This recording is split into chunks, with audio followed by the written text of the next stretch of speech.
ओम श्री परमात्मने नमः। श्लोक 36। पूर्व श्लोक में अर्जुन ने स्वजनों को न मारने में दो हेतु बताए। अब परिणाम की दृष्टि से भी स्वजनों का न मारना सिद्ध करते हैं। निहत्य धार्तराष्ट्रान्नः का प्रीति स्याज्जनार्दन पापमेवाश्रयेदस्मान् हत्वैतानाततायिनः। व्याख्या। निहत्य धार्तराष्ट्रान्नः हत्वैतानाततायिनः। धृतराष्ट्र के पुत्र और उनके सहयोगी दूसरे जितने भी सैनिक हैं, उनको मारकर विजय प्राप्त करने से हमें क्या प्रसन्नता होगी। अगर हम क्रोध अथवा लोभ के वेग में आकर इनको मार भी दें तो उनका वेग शांत होने पर हमें रोना ही पड़ेगा। अर्थात क्रोध और लोभ में आकर हम क्या अनर्थ कर बैठे, ऐसा पश्चाताप ही करना पड़ेगा। कुटुंबियों की याद आने पर उनका अभाव बार बार खटकेगा। चित्त में उनकी मृत्यु का शोक सताता रहेगा। ऐसी स्थिति में हमें कभी प्रसन्नता हो सकती है क्या? तात्पर्य है कि इनको मारने से हम इस लोक में जब तक जीते रहेंगे तब तक हमारे चित्त में कभी प्रसन्नता नहीं होगी, और इनको मारने से हमें जो पाप लगेगा वह परलोक में हमें भयंकर दुख देने वाला होगा। आतताई 6 प्रकार के होते हैं।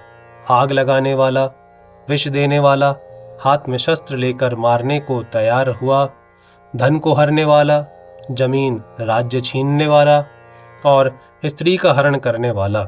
दुर्योधन आदि में ये 6 ही लक्षण घटते थे। उन्होंने पांडवों को लाक्षागृह में आग लगाकर मारना चाहा था। भीमसेन को जहर खिलाकर जल में फेंक दिया था। हाथ में शस्त्र लेकर वे पांडवों को मारने के लिए तैयार थे ही।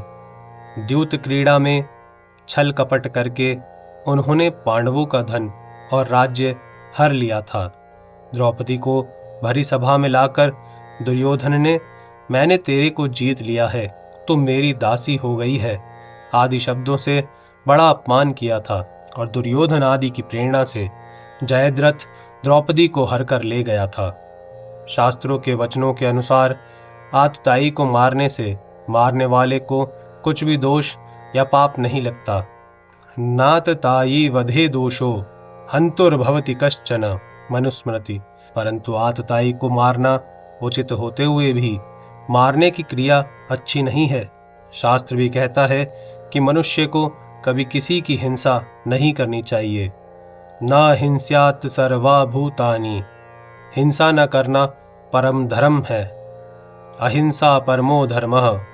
अतः क्रोध लोभ के वशीभूत होकर कुटुंबियों की हिंसा का कार्य हम क्यों करें। आतताई होने से ये दुर्योधन आदि मारने के लायक हैं ही, परंतु अपने कुटुंबी होने से इनको मारने से हमें पाप ही लगेगा, क्योंकि शास्त्र में कहा गया है जो अपने कुल का नाश करता है वह अत्यंत पापी होता है। सह एव पापिष्ठतमो यह कुर्यात कुलनाशनम। अतः जो आतताई अपने खास कुटुंबी हैं उन्हें कैसे मारा जाए। उनसे अपना संबंध विच्छेद कर लेना, उनसे अलग हो जाना तो ठीक है, पर उन्हें मारना ठीक नहीं है। जैसे अपना बेटा ही आतताई हो जाए तो उससे अपना संबंध हटाया जा सकता है, पर उसे मारा थोड़ी ही जा सकता है। जय श्री कृष्ण।